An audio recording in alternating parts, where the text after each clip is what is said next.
वर्धा जिले के पौनी गांव में एक किसान ने सोयाबीन बीज नहीं उगने का आरोप लगाया है। किसान शरद वसुदेव महाकाड़कर के मुताबिक उन्होंने अपने खेत में कस्टर हुतुतु कंपनी के सोयाबीन बीज की बुआई की थी, लेकिन बुआई के बाद बीज अंकुरित नहीं हुए। किसान का दावा है कि उन्होंने करीब 11,000 रुपए के बीज खेत में लगाए थे। बीज नहीं उगने के कारण उन्हें दोबारा बुआई करनी पड़ी, जिससे आर्थिक नुकसान और बढ़ गया। शरद महाकाड़कर ने इस मामले की शिकायत कृषि विभाग से की, लेकिन उनका आरोप है कि शिकायत के बावजूद कोई अधिकारी खेत का निरीक्षण करने नहीं पहुंचा। पीड़ित किसान ने प्रशासन से आर्थिक मुआवजे की मांग की है। साथ ही बाजार में कथित नकली और खराब गुणवत्ता वाले बीजों की बिक्री पर सख्त रोक लगाने की अपील की है। किसान का कहना है कि हर साल प्राकृतिक संकट से नुकसान होता है और यदि खराब बीज भी बाजार में बिकेंगे तो किसानों पर दोहरी मार पड़ेगी। महाराष्ट्र टीवी 24 के लिए सतीश काले की रिपोर्ट, वर्धा। हे पहा भाऊ, बूस्टर कंपनीचं मी हुतुतु सोयाबीन पेरलं.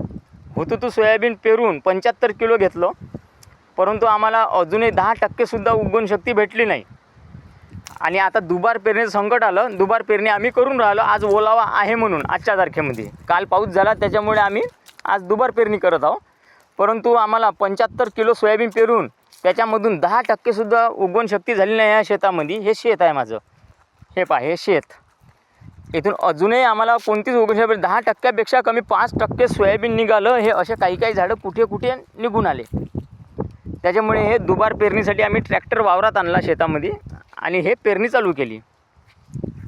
आम्हाला काहीतरी कृषी विभागाकडून, आम्ही वारंवार कृषी विभागाला फोन केला तर ते उद्या येतो, परवा येतो, पण आज ओलावा असल्यामुळे आम्ही पेरणी चालू केली. त्याच्यामुळे आम्हाला काहीतरी नुकसान भरपाई मिळण्यात यावं यासाठी आम्ही विनंती करत आहोत.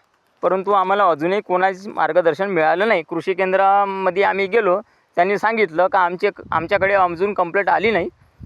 परंतु आज कंप्लेंट आली तर ते म्हणते कारण तुम्ही नगदी पैसे द्या, सोयाबीन दुसरं घेऊन जा. ते गेलं. यासाठी आम्ही आता दिलगीर आहोत. त्याच्यामुळे आम्हाला दुबार पेरणीसाठी नवीन बियाणं विकत आणावं लागलं.